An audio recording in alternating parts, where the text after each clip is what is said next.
Final race weekend of the BMW IBSF two-man bobsleigh World Cup. Double duty in Sigulda in Latvia. Two-man race Saturday night, two-man race Sunday.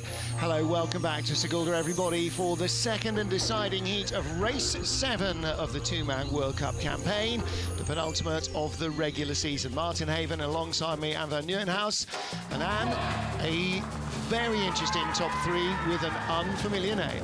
Unfamiliar name, but he has proven he can drive here. He won the Europa Cup races in January when he was here. So Simon Freely pushed 4th fastest, great push, great drive down the track, and he's in 3rd place, just 1500ths behind our leader. In 2nd place, we have the local hero, Oscar Skibermanis with Matis Miknius. They equaled the start record with a 482 from Francesco Friedrich and Alex Schuller last year. They drove a really great run, set a new track record for 49.53, only 100 slower than this guy. He went down and outperformed Oscar Skibermanis with a 487, 3rd fastest time. Was a little wobbly down the track, high in 11, high in 13, didn't have the perfect run, but was still the fastest down the track with a 49.52.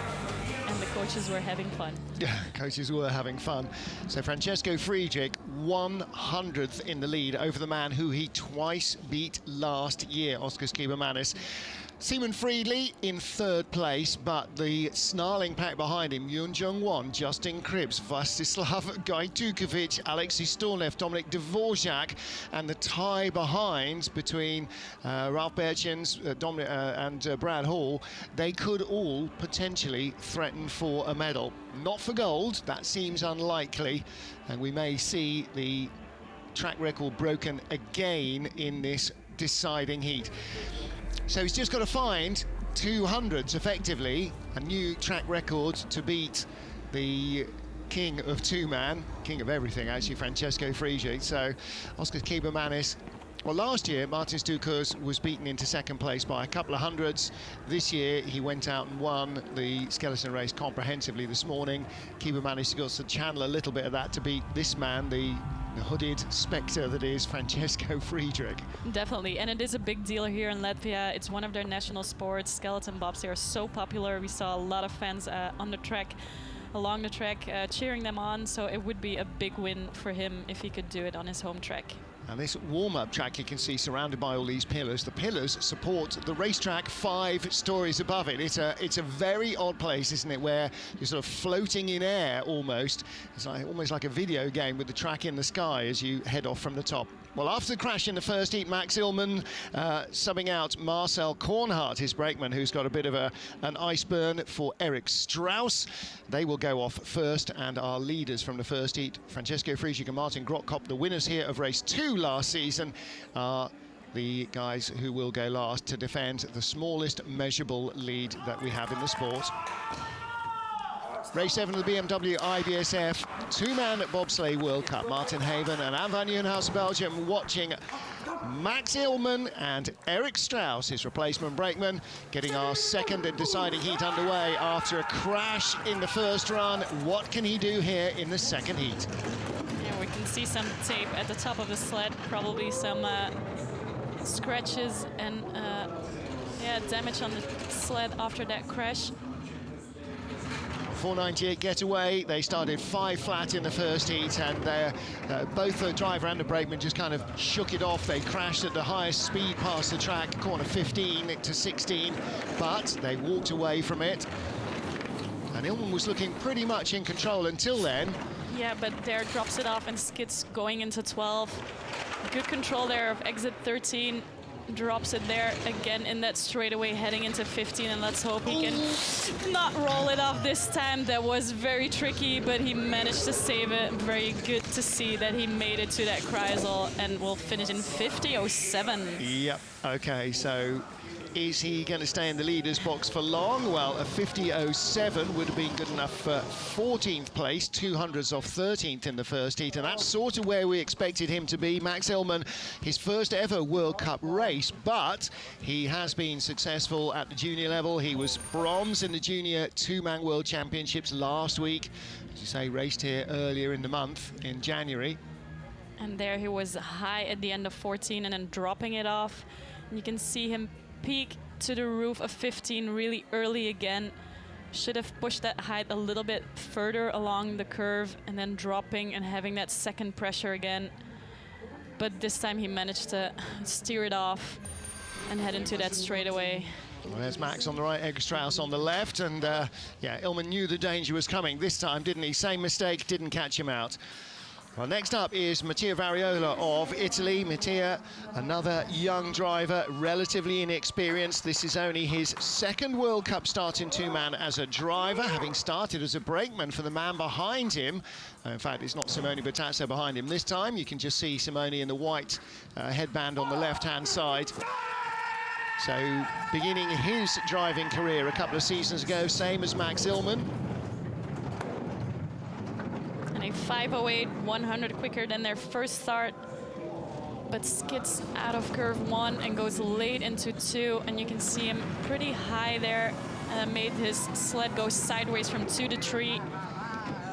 3800s up from the first heat, he's only 600s up now.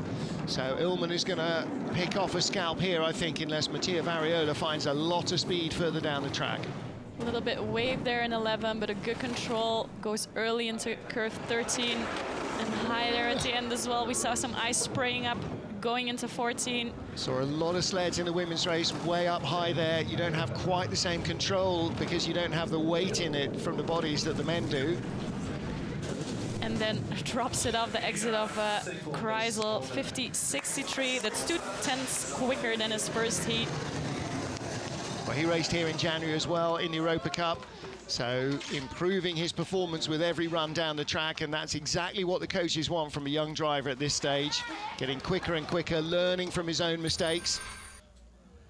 And here we see him coming out of 1, didn't finish his steer, and that's why he broke into the drift, and then high in the first part of curve 2 and really sliding to the tree.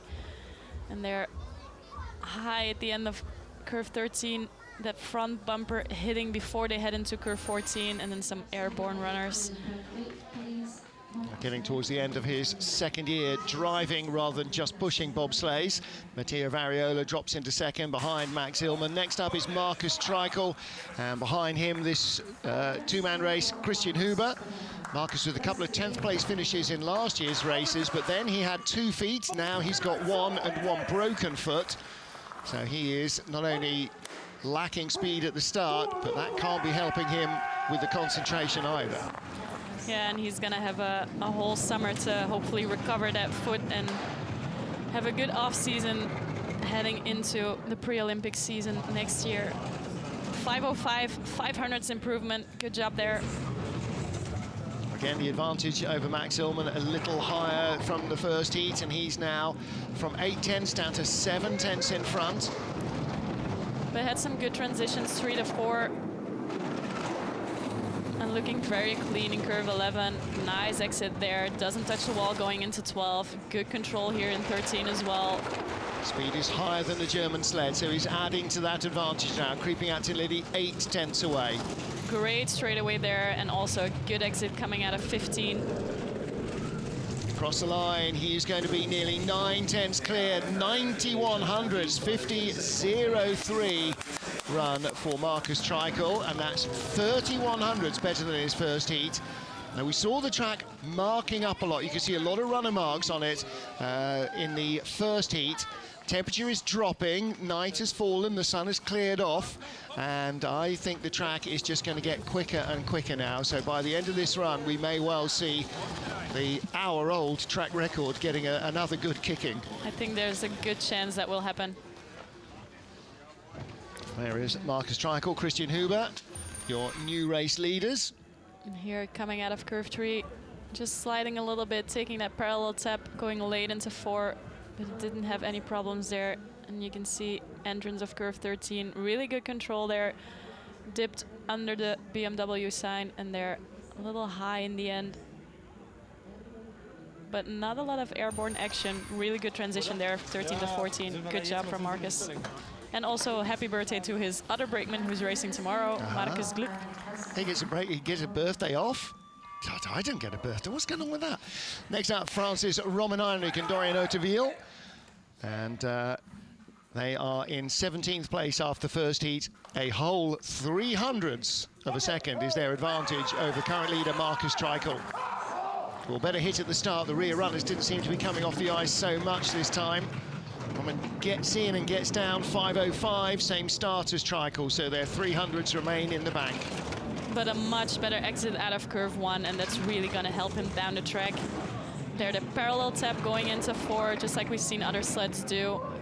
And that 4, 5, 6 transition is looking quite nice.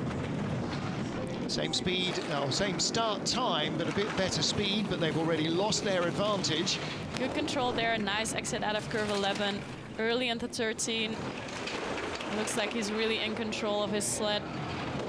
Coming back, 1:13.9, same speed as Marcus Treichel. This is as close to a dead heat as you get now. He flops off. Yeah, tiny drift, 14 to 15, and then drops it up 15 as well. And at the line, 800ths of a second is the difference between them. So he drops another spot. And again, in the second heat, not the run that Roman Heinrich wanted. Didn't race here last year. So relatively inexperienced on this track. Shrugs his shoulders. He was here for Europa Cup a couple of years ago, so he has some track knowledge. And here you can see him load quite early. I think that's why they pushed a little slower than their first push.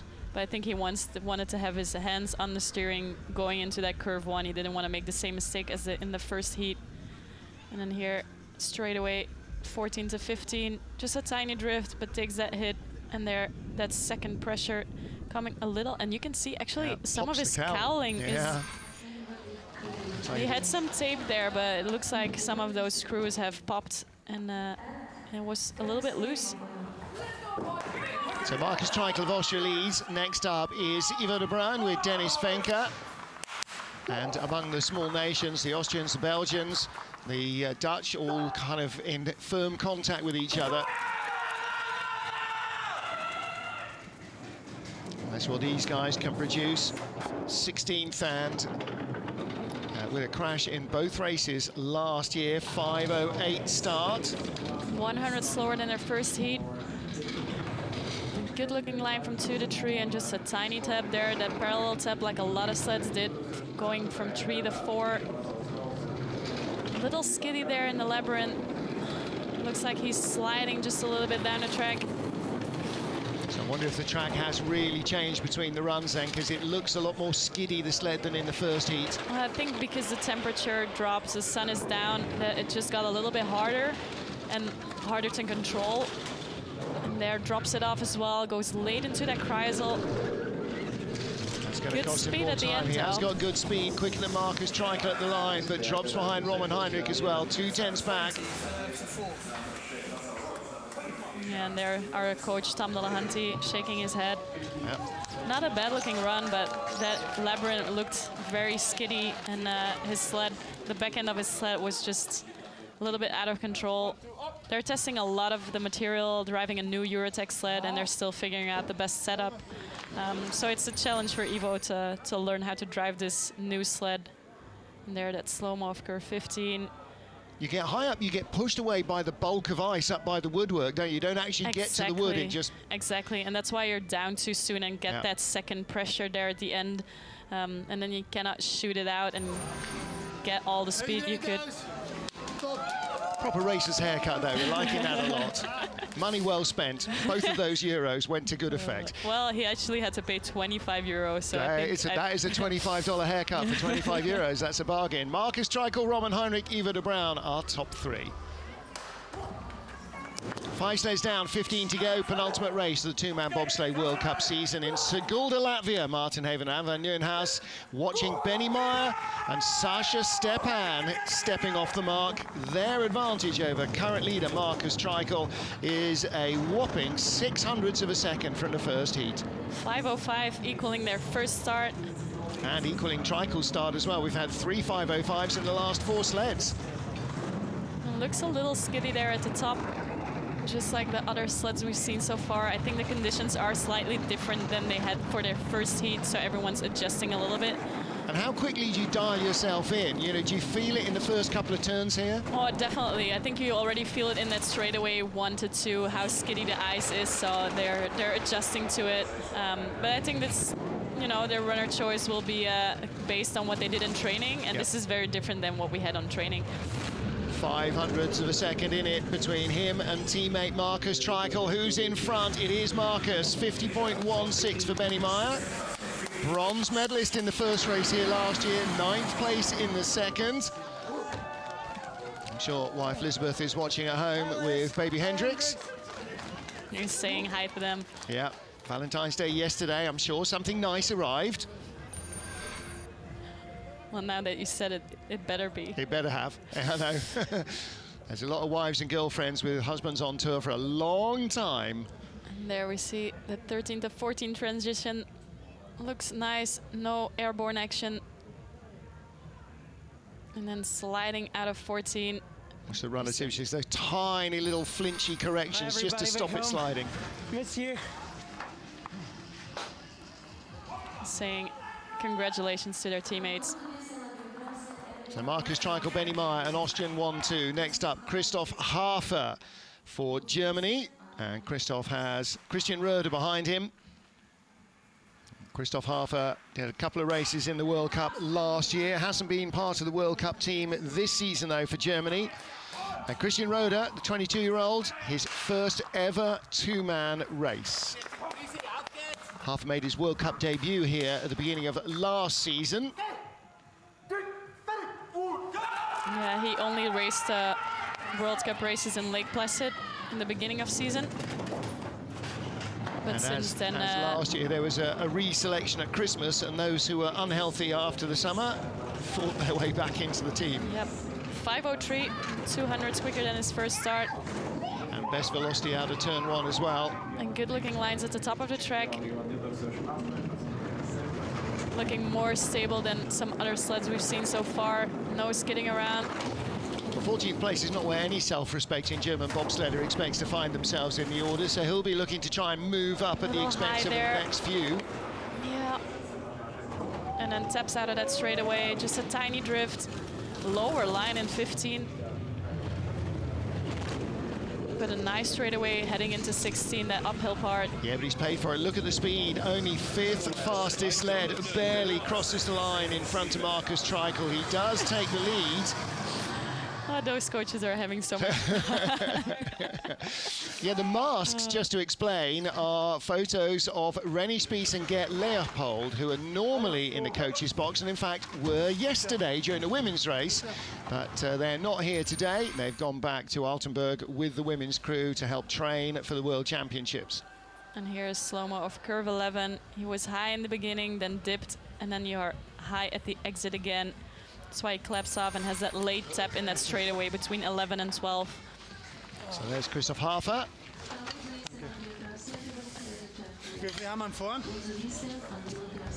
So they move into the leaders box as next up comes Mihai Tentir. In yesterday's women's race, we had a phenomenal battle for gold.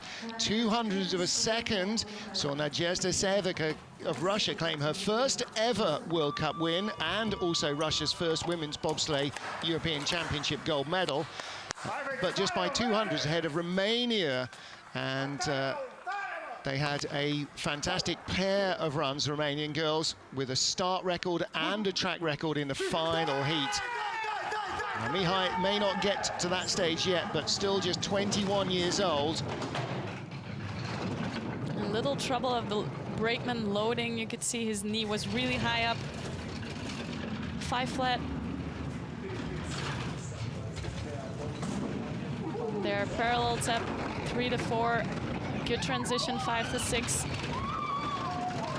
little high there on curve 7, that labyrinth. You want to be low there, just snake your way through that labyrinth. Nice parallel tap going into 12. Really good speed from the Romanian sled. There. I think this is an ex-German sled as well. 1800s, he's extending his advantage over Christoph Hafer of Germany. He's going to outdrive the German all the way down to the line. fifth fastest speed, same as Hafer. Huge skid across the line, but a 50.07 adds to his advantage over the German. He's looking at a top 10 finish potentially here, Mihai Tentea. He's the under-23 junior world champion. He is the Europa Cup champion in two-man bobsleigh as well. He's driving his BTC sled that he's been driving for the last 2 years. And you can see that right knee is really high up there. His foot's got caught on the handle getting in around the back of the driver's seat. He has got long old legs. And their exit of 13 really high there.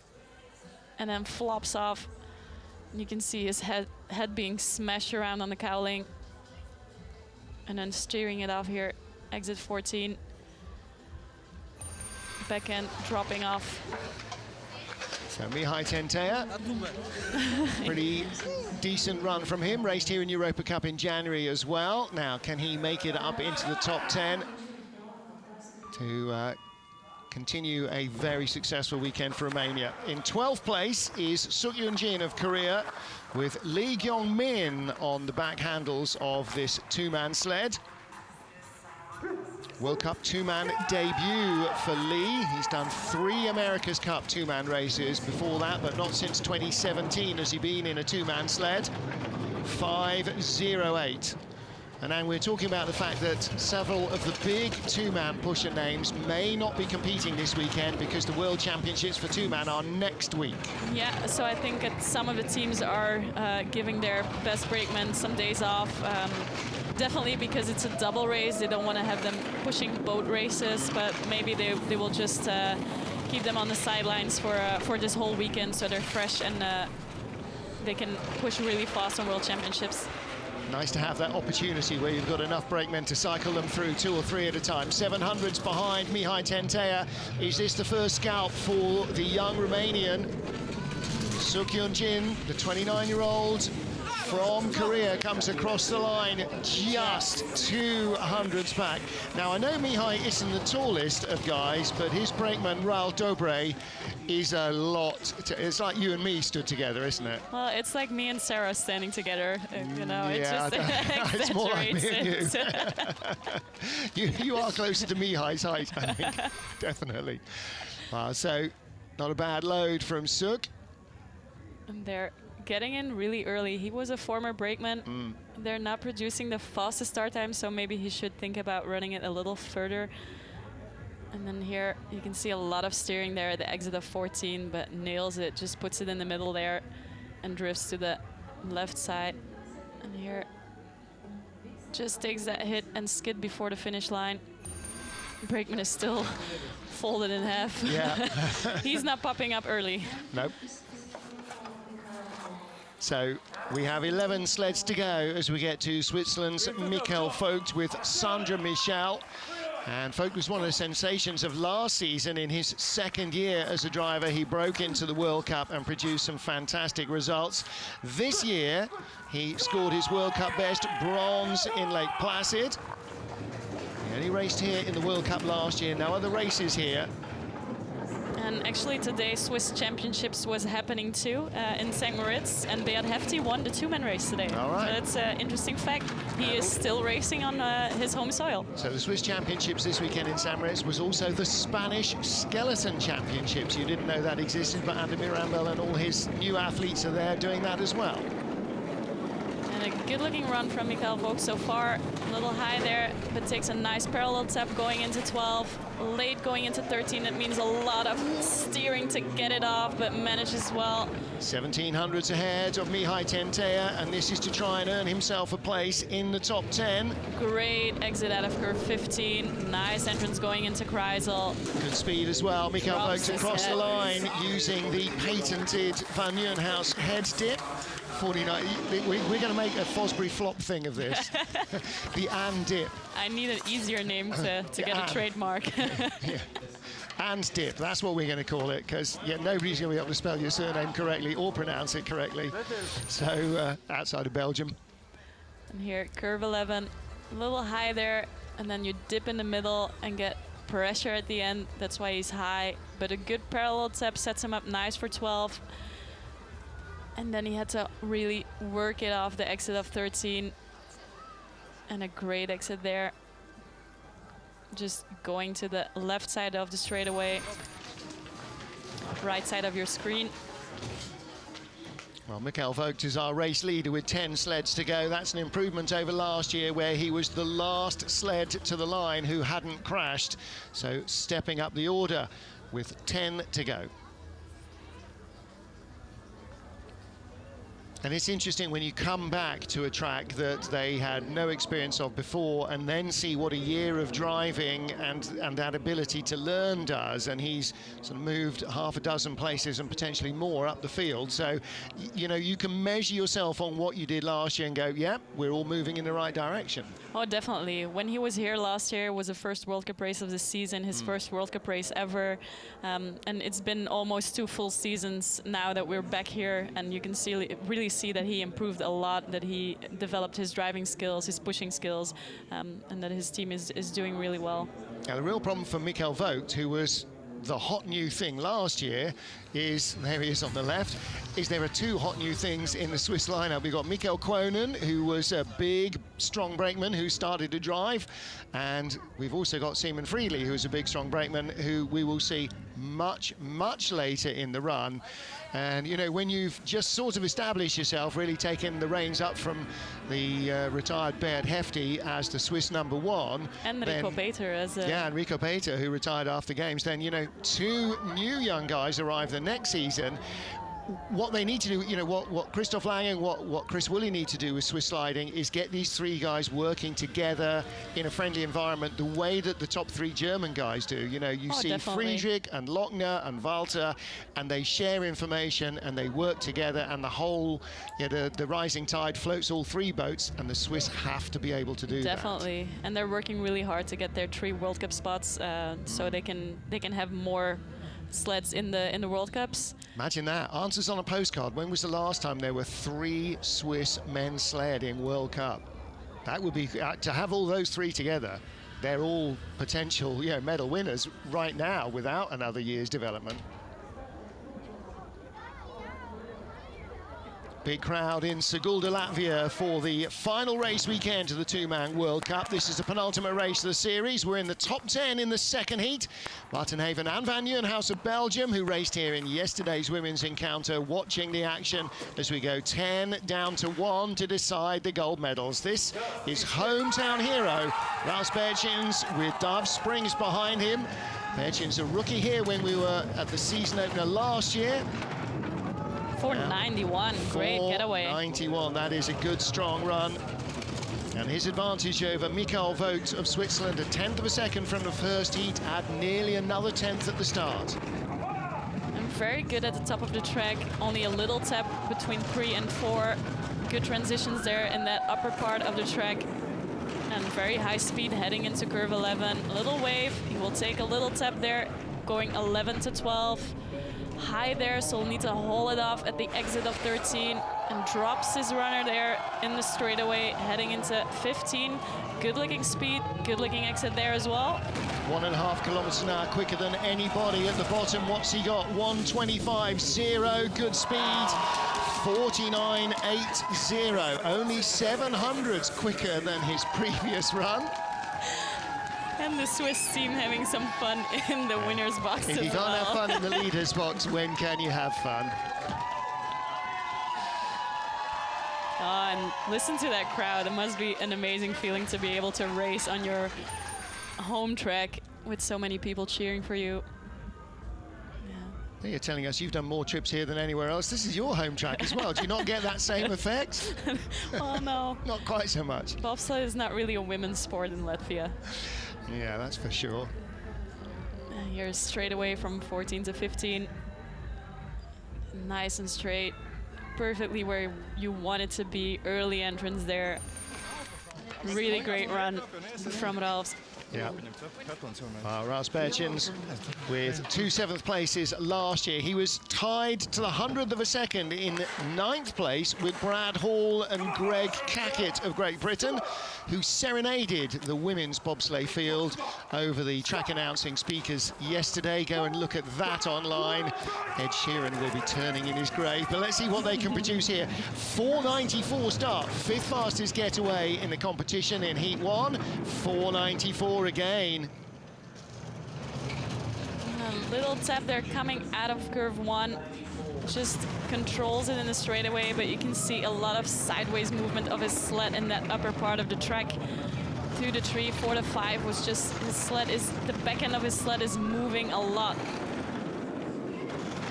Big hit on the wall going into 3 as well, but he's still only 0.06 of a second adrift. But he is 1 kilometre an hour down on Rouse Berchins in speed, so that gap will open up. Pretty high there at the end of 13, so we saw some ice spraying up entering 14, and really abrupt. We can see his head slap, but gaining speed. Hang on a minute, look at the speed in this British sled. He comes across the line in the lead over the Latvian hometown hero. Wow. 49.72. And that was good enough, would have been good enough for 4th in they're high-fiving before they even get out of the sled. See, that's Holcoming plus, that is a good run from Brad Hall. And that Chrysler is really deceiving. You can be behind, suddenly you're ahead. And here you can see that hit. Yeah. Back end of the sled going up, and here exit of 13, really high. And then hits going into 14. We see the ice spraying up there. But boy, he carried speed out to the final corner. He was behind still here. I'm really interested in which setup he chose to drive here. Maybe he's going on really fat back runners, and that's why the back end of his sled is a little bit out of control. Well, they know how to play to the heartstrings of the girls, and they know how to play to the crowd as well. One word will do it. Brad Hall of Great Britain leads with 8 to go, and Dominic Sushi in the back of Dominic Dvorak's sled, settling it on the line. Dvorak was just 400s ahead. And in this group, from the tie for 9th to 3rd, covered by 0.2 of a second, this is where the fireworks are really going to happen. 4.94, same start as Brad Hall and the crew, so his 400s advantage remains intact. Great line coming out of curve 1, highest velocity of any sled, and a really nice coming out of 3, barely touching the wall going into 4. A little back end slip there as well. But he's building the advantage. 100.1 kilometres an hour, not as quick as Ralph Berchins, but about the same as Brad Hall. There has to really hold it up, the exit as well. Doesn't have the same speed as the British sled we've seen before. Gaps coming down, and don't forget Brad Hall went from behind to in front in the final corner. Dvorak's behind, can he come in front? No, he doesn't, 900s back. And he drops 100 behind Ralph Berchins as well. Now, has Greg Cackett got his guitar down there? Are we going to hear it? We're going to hear another number. Here's a new one from our new album. No, please not. Just play the old classics. He actually apologized to get us out of our concentration during warm-up. He didn't need to apologize. Go and watch the video. The girls were loving it. And they got some of the notes. Dvorak almost caught his knee, leaping into the cow. There, gets his arms in, taps the push bar to go down. And then here, high in the first part of 11, which means he needs to control it in that second wave, because he will be high with a lot of pressure there, but did a good job. There's Dominic Dvorak lying in 3rd place behind Ralph Berchins and Brad Hall. And next up is Russia's Alexei Stulnev. Stulnev in 7th place. 1500s out of the medals. Now, this is Russia's home track. Yes, there is the track at Sochi, where the Luge World Championships are happening this weekend, but they spend lots of pre- and post-season time here, and most of these drivers, this is where they first learn to slide on ice. And you can see a lot of their teammates standing there at the top of the track to cheer them on. The fresh European champions and World Cup winners, Nadezhda Sergeeva and Elena Mamedova, were standing there as well. 5:04. Not the greatest start, and they drop behind Great Britain's Brad Hall immediately. The gaps here around are absolutely tiny, aren't they? Very tight, and he's been driving really well, but especially this track, he knows it very well. And we can see it at the top of the track. No mistakes so far, just the tiniest of taps between 3 and 4. Good control there, avoids the tap going into curve 12. Little more speed than the British sled at the moment. He's still in the red, but the gap is coming down. Ooh, not but that great will not speed. help. A good exit there coming out of curve 15, but I don't think he will have enough to catch the British sled. Second fastest, but not enough at the line. And he drops 3 spots down to 4th, 49.91.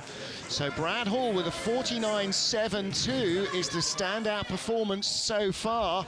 He's having the Felix Kaisinger leader's box moment. Yeah.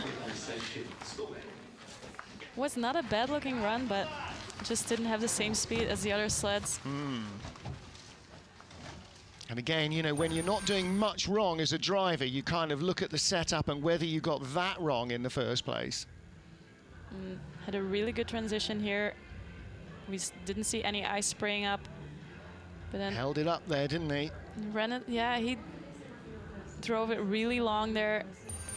And then you can see he's on the right wall. He doesn't want to be there. He just takes it over to the left side. Alexei Stulnev disappointed with that. I think he thought a medal was on the cards. But not only will he not get a medal, is he going to even be the top Russian? Because next up is Rostislav Gajtukovic with Roman Koshelev behind him. They were the second fastest starters in the entire competition, and they are in 6th position after the first of the 2 heats. So can they get under 484? 484 again, great getaway. Highest velocity coming out of curve 1, nicely put on that right side of the straightaway. Good line there, just touching between 3 and 4. Nice transition there going into 6. And a really good sliding position as well. He's very low. 2-man World Cup debut for Gajtukovic. His brakeman hasn't ridden in a 2-man sled since Whistler World Championships. Clean looking line there, a little bit long on that curve 14 again. And the speed's not great already. 1:14.1 to Brad Hall's 1:15.1. Brad Hall 1:26.1 at the bottom.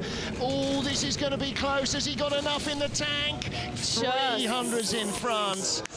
Wow. Just enough. So Rostislav Gajtukovic keeps a medal hope alive for Russia. He is jubilant with that, and so he should be. Well, he outpushed the British team by a 10th, and then you can afford to make those mistakes. So the silver medalist in the Junior Worlds in 2-man last week, and even more to come in the 4-man. Late at the end of 11, and then taking that late tap in the straightaway 11-12, and that's where he lost the most time. Just long on curve 14, and then drifts in that long straightaway.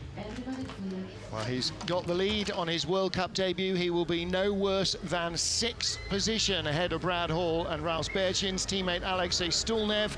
The other Russian sled in the field down in 5th with 5 to go. Final 5 sleds, race 7 of the BMW IBSF 2-man Bobsleigh World Cup in Sigulda. Justin Cripps, Ben Coquell on track. Martin Haven and Van Nieuwenhuis in the announce booth, trackside, as Cripps shoots for the medals. Also trying to win the World Cup Crystal Globe. He lies 2nd in the points. He needs 2 wins here, though. 496, 100 slower than their first start. And really on the left side of that straightaway, going late into curve 2, but a good exit there coming out of 3. He's already 2300s behind though. Wow. That's all about that start time and start velocity. He's gonna have to have an excellent drive down the track to catch up on the Russian sled. He started 1200 slower than Gajtukovic. He only had 400s in hand. That's a really good looking straightaway, much better than we saw the Russian do, so he might catch up, but he's still 1600s behind going into Kreisel. Needs huge speed here, and across the line, he is 300s in front. Well, that wasn't as quick as the Russians run, a 49.77 to Gajtukovic's 49.76. He hangs on with his first heat advantage by 0.03 of a second. All right, tight stuff. Still 4 to go. Justin Cripps not yet in the medals. And this really helped him exit off curve 14. That straightaway going to that left wall. Just a tiny touch there. And they're high in the first wave of Kreisel. And a good exit there. Doesn't touch the wall, doesn't break into a skid. And really helped him get those few hundreds he needed. And the consistency, his 2 runs, 49.76 and 49.77. That's incredible consistency. Is it enough? Is it enough speed to take a medal here? 4 sleds to go. Justin Cripps leads, who's had 2 bronze medals in Lake Placid and a silver in Koenigsegg. Yun Jong-won is our current man at the top of the track. His best result this season in a 2-man race, 6th position in Lake Placid. Can he get into the medals? He's driving that new BTC sled, 499, 100 slower than the first heat, 6th fastest velocity coming out of curve 1. Well, it was the 7th fastest start, 6th best velocity, so that helps him gain a fraction on Justin Cripps. But a little abrupt from going from 5 into 6 and long on curve 8 there as well. And part of the problem with driving a new sled is it feels slightly different. It may not react the way he instinctively thinks it's going to as the track changes. Well, his previous sled was also a BTC sled, so I think the drive must be quite similar. But that's... Oh, and he's gone! That's what I thought. Wow. See, drivers see that a lot earlier than punters like me. And that late take on left him late on the corner and hung out to dry as the second pressure got him. And again, the track workers right there, exactly where they know the sled is going to end up. Oh, we saw him get that early height in curve 15, being really high, being pushed away by the buildup of the ice. So he's pushed down early, much earlier than he wants to be. You can see there, hits the roof, it's pushing him down. Well, it doesn't hit the roof, but it just comes down early and then gets that second pressure in the end of the curve, and there's just no more curve left, so it's pushing you over. And then you can see the brakeman is trying to get his shoulder off the ice, but then they get smashed into curve 16 with a lot of pressure, and that's gonna hurt. Yeah, and they're doing big speed there, 125 kilometers an hour. They're doing over 80 miles an hour. So they will be feeling that. Well, there is one. He's out of the sled. Kim Ji-soo is on the short wall back there, having his helmet taken off, being attended to by the rescue crews here. And he looks like he's in a lot of pain. Yeah. So while the sled is being rescued and the crew are being looked after, there will be a brief track hold. Yun Jong-won then did get a time across the line. He will be right down at the tail of the field. There are 3 sleds to go. This will not be doing the nerves of Simon Friedli very much good.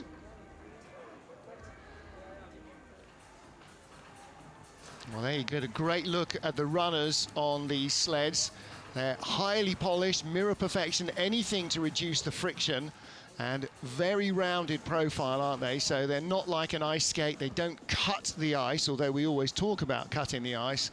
But you still will see the ice crystals flying up when the sled gets sideways. Well, there's 390 kilos pushing down on those runners, so it's a lot of pressure. Yes, it is. That's 390 kilos with 0 G. So when you get into some of the big corners on some of these tracks where you're pulling 2, 3, 4 Gs, then that multiplies up the weight a lot. Yeah, absolutely right. And then you look at the 4-man sled doing the same sort of speed and pulling the same Gs, and sometimes you go, well, really, how can a bobsleigh destroy the track? You know, think about it. You know, those are about the same sort of size contact patch as stiletto heels on a wooden floor, and they do a lot of damage to the ice. Not as much as when the sled is on its side. That's the push handles and the other bits and bobs just dragging their way through the ice. Well, there are rules on the thickness of the handles as well, because they don't want more damage happening to the track. If the push handles at the back of the sled would be even narrower, it would cut into the ice even more, so they have a minimum width. Lots of fans down here watching this first race of the two-man weekend. Justin Cripps there on the left, Ben Coakwell on the right will be sitting in Anne's co-pilot seat tomorrow, bringing his information to bear for the second of our four-man World Cup races, the final round of the World Cup Series. And they're slushing in a few of the little gaps there with a little bit of ice and water, like a slushy drink. Plaster it in there with a plasterer's trowel, and it fills the holes. They won't do much about the grooves, but any big chunks of ice that have been dug out, that will freeze on contact. You can just see the hand of Todd Hayes down there at the bottom, and at the top there's Chris Woolley, and the Swiss. Gregory Jones. Gregory Jones, the brakeman, getting a little twitchy there, ready to go. Track is free. La pista est libre for Seaman Friedli and Gregory Jones of Switzerland. 3 sleds to go. The first race of the two-man bobsleigh World Cup here in Sigulda in Latvia. And World Cup rookie Seaman Friedli, the former brakeman, in a remarkable 3rd place after the first heat. As we get ready to get back underway after the crash of Yoon Jong-won of Korea. 3 to go to decide the medals. Your current race leader, Canada's Justin Cripps, Martin Haven and Belgian driver Anne van Nieuwenhuis watching the action trackside. This could be massive for Friedli. Yeah, in his second World Cup race as a two-man driver, to get a medal would be a really big result. You can hear the Swiss girls at the top screaming their lungs out. A 4:91 start. And he just looked like he was made to do this all his life in the first heat. It flowed so well for him. Little touch there going into 4, but nothing major. Looks like he's good in control in the labyrinths as well. He only had 900s over Cripps from the first heat. And good that was looking. Oh, no! Wow! I was just about to say that he might come back. Oh, and it's that's not coming a back rough up. one. That is going to be a long run down to the bottom of the track. Oh, that's a tough one. It looked like a nice line into 11, but then just rolled off the exit. And they will make it across the finish line. Wow. They'll get nowhere near where the track workers were expecting to be, so they're meeting in the middle. They're running down and running up to stop the sled drifting back down to the low point in the track and doing more damage to the athletes. That's a tough break for Seaman Friedli and Gregory Jones. Wow, that's a rough one.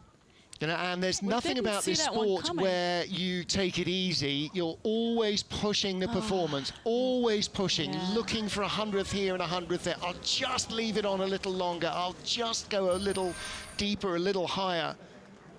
And here we can see it transition from 9 to 10.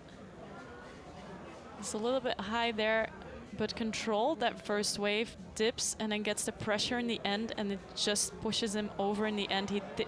Well, it looks like he was gonna make it, but then there's weight in the back of the sled, and then, oh, this is a really rough one because it actually rolled over completely in curve 12, so they've been on the ice. The whole back of the brakeman was on the ice, flipping over. And then they get, that's a real roller coaster ride, isn't it? They get thumped back, hit by the wall. Gregory Jones doing a great job to hang in. If he'd come out, then there would have been no finish at all for Seaman Friedli. And a good job trying to get his shoulder off the ice as well. I'm sure he was burning by that stage. And it's a really rough one. And it looked like one of those where he knew he had it. Okay, we're good. And then just the weight of the bodies dragged the sled over. So Chris Woolley, Peter Ramseidel, what might have been a real fairy tale result for Seaman Friedli, and a well-deserved one as well, ends up with him falling to the tail of the field. That was a really unexpected one. Yeah. When a driver doesn't see it coming, either in the sled or watching it on the TV, you know that, you know, it didn't look like he was in real trouble there, and No, we've seen a lot of sleds who were way higher in the first wave of 11, who have more trouble controlling that exit. But then there was just a lot of pressure in his sled, and it looked like he thought, yeah, we'll drop out and take the hit on the left side. But then the weight in the back of the sled just dragged him down. He's already thinking about where he's going to be for the next corner, isn't he? I'm going to come out, I'm going to take the hit, it'll straighten us up, we'll be good for 11, we're good to go. Yeah. Definitely. And this is, yeah, he had to wait because of one crash. You try to get out of that focus again, and then they announce, okay, 2 minutes to go, so you can get back into your focus. And that's something new drivers have to learn, how to get back into that focus. I don't know if it has anything to do with that crash and that hold before he went down, but yeah. Well, he looks like he had it all under control, and it wasn't, he wasn't panicking and trying to haul it off. He wasn't reacting at all. He knew it was good, and it wasn't. Yeah. And that's one of the things, you believe that you've got the right line, you go with it, you let the sled fly, you're looking for 100th of a second. Yeah, and he was actually up to 24 hundredths of a second lead, so he was having a really good run. He was absolutely flying. I mean, he was leaving Cripps trailing in his wake. As it is, Justin Cripps has seen 2 sleds ahead of him crash and will now be in the medals. So, all those things I said, well, that's not going to happen. and you looked at me and said, you can't say that. You can't say it. He's not going to be in the medals. No. Well, there you go. Now, and for Cripps and Coquell, everybody knows what it's like to crash in a bobsleigh. Nobody likes it. Nobody wants to see it happen to anybody else, because potentially, actually, it can be really quite dangerous. Yes. Let's not mess around. They're doing 125 kilometers an hour, or where they crashed to over 100 kilometers an hour. There aren't any small dismounts from a motorbike at 100 kilometers an hour, and the bobsleigh weighs a lot more. So, you are hopefully inside and relatively shielded by the cowl, but G-forces are trying to throw you out. They are trying to throw you out, and also the inside of a sled, it's not... It ain't comfy. It's not clouds and marshmallows, it's like the inside of a tin can that's just come out of a refrigerator. Yeah, so it's also for the drivers, a lot of them get injuries on their knees from the cowling, where the articulation is sitting. A lot of the knees get slashed open, and also brakemen get their knuckles crushed around the cowling, and it's not a fun feeling for no one. You don't wish it upon anyone. So, track hold for clear-up operations. And here we go again. Justin Cripps, the race leader, with 2 to go here in Sigulda in Latvia. Now, if Simon Friedli's nerves were jangling, what is Oskars Kībermanis of Latvia thinking? After the first heat, he was 100th of a second away from potentially a first ever 2-man World Cup win, and at his home track. All he had to do was beat the Olympic and World and European and World Cup champion Francesco Friedrich. Easy. Yeah. So the equivalent of beating Michael Schumacher at his home track in his pomp. So, right, let's go again. 2 sleds to decide this race. Justin Cripps leads, 2 to go. Oskars Kībermanis and Mattis Miknis. This could be a moment of glory coming up here. Martin Haven and Anne van Nieuwenhuis, along with you, not quite daring to breathe right now. And he has a new set of spikes from a new brand. It's interesting to see. 4-0, new track record. Well, so much for the nerves then. I think he's the most calm driver on tour. I've never seen him nervous. I don't think it bothers him at all. Little tap, 3 to 4, but half a second up on Justin Cripps. It's not about Cripps. In fact, frankly, it's not about Friedrich. It's just about Kībermanis grabbing gold and running for the hills. Just a slide there between 11 and 12, but no tap. Good control, nice straightaway. Just rattles it a little bit. Nearly 2Ks down on speed compared to teammate Ralph Berchins. We may not get a track record out of this run. Only 5th fastest at the bottom. He's going to be the leader. Is he going to be the winner? 49.67, slower than his first heat. Is the track starting to frost up a fraction here? I think that's very possible, especially with the track holds, that the track is not as fast as it was a couple of sleds ago. Well, we're sitting in our little room right across from the finish area with the heater on. We don't know how cold it's getting outside. But that was a great looking run. 480 yes, push. You can see the different kinds of spikes from On, Swiss brand. Normally everyone's using the Adidas spikes, but they got out of production, so I guess the new brands are coming on. Great exit off corner 14. Is it enough though? It didn't set the world on fire. Is there still wriggle room for Francesco? There's always wriggle room for Francesco Friedrich. Here he is, Francesco Friedrich and Martin Grotkopp, the winners here in race 2 at the beginning of last season, after Friedrich had won with Alexander Schuller the previous evening. The advantage after the first of the 2 heats, 100th of a second. This is for gold. 490, that's 1/10 slower than their Latvian rivals. Okay, so he's 900ths in the hole. This is the best 2-man driver extant. He is the winner of everything there is to win in the last couple of seasons. And that 5-6 transition wasn't as smooth as we saw Kibermanis's. His but first already heat, catching up. His first heat was really rocky. 101.6, quick as Kibermanis. Oh, hi there. He's gonna have to hold it off. Have we ever seen him crash? We nearly did there. 400ths of a second in it. This is for gold. It's for win number 5 of the season. Or the 11th fastest. He's not going to do it. He's not going to do it. He does not. Oskars Kibermanis wins his first ever 2-man World Cup race. And he does it on home ice in Sigulda. And Francesco Friedrich is still beaming like an idiot. And you know why? Because if he finished on the podium, he would be the 2-man World Cup champion, and he has added that to the 4-man crown that he won in St. Moritz. And he still has another race to go tomorrow to take the European Championship.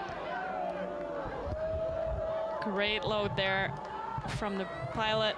Brakeman was struggling a little bit to get in. And they're high at the end of curve 14. Hold it off. Yep. Really hold it off. Well, that transition 13 to 14 wasn't helping him, so he really had to hold it off at the end. I thought we were going to see a slow-mo of the near crash. I'm not sure I've seen him get closer to a crash in many races. That would have been 3 out of the top 4 sleds. Yeah. That would have been, very unexpected. But great for this guy to win on his home track. Oskars Kibermanis, Mattis Miknis. Start record, not a track record. Maybe they'll do it tomorrow. Well, it's the win that is the important thing here. This afternoon, we saw Oskars Melbardis, Damas Dreskins, presented with the re-awarded bronze 2-man medal from Sochi and the gold for Kibermanis, for Melbardis and his crew for the 4-man. And in the end, Brad Hall in 5th, Gajtukovic in 4th, grips the bronze, silver for Friedrich, the first time he's not won on this track, and Oskars Kibermanis, like Martin Stukos earlier today, his first World Cup win at home. In the case of Stukos, it was his 54th World Cup win.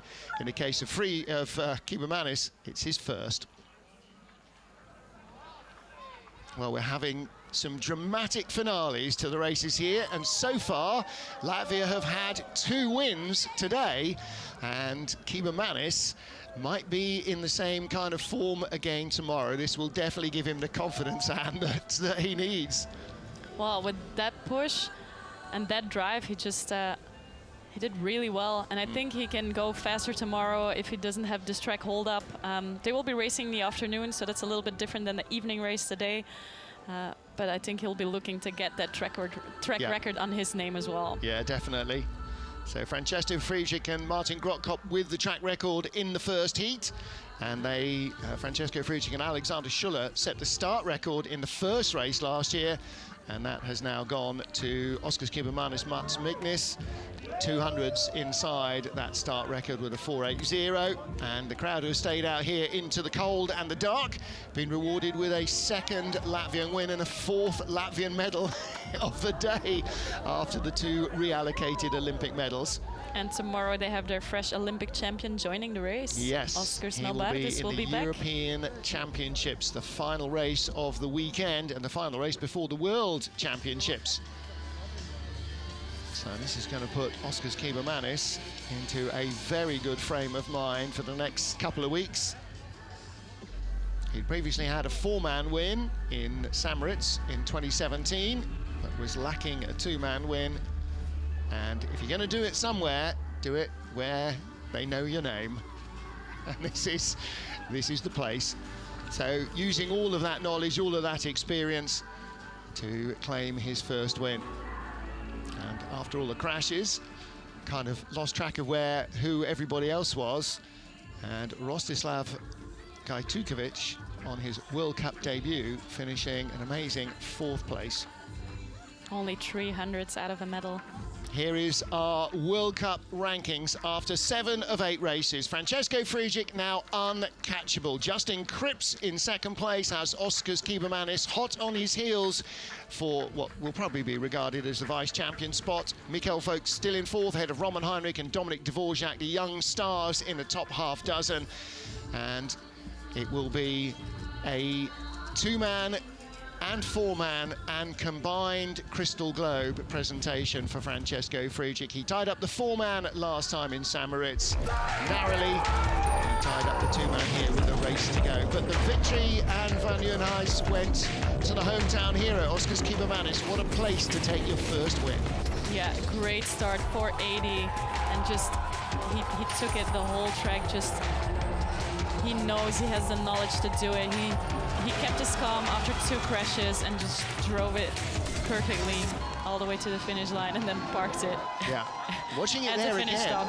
Watching it there again, you can see how much the back of his sled was moving around as well, like Brad Hall. So he may have gone for a very similar kind of setup. Justin Cripps taking the bronze medal in the yellow jackets. Francesco Friedrich and Martin Grottkop take the silver.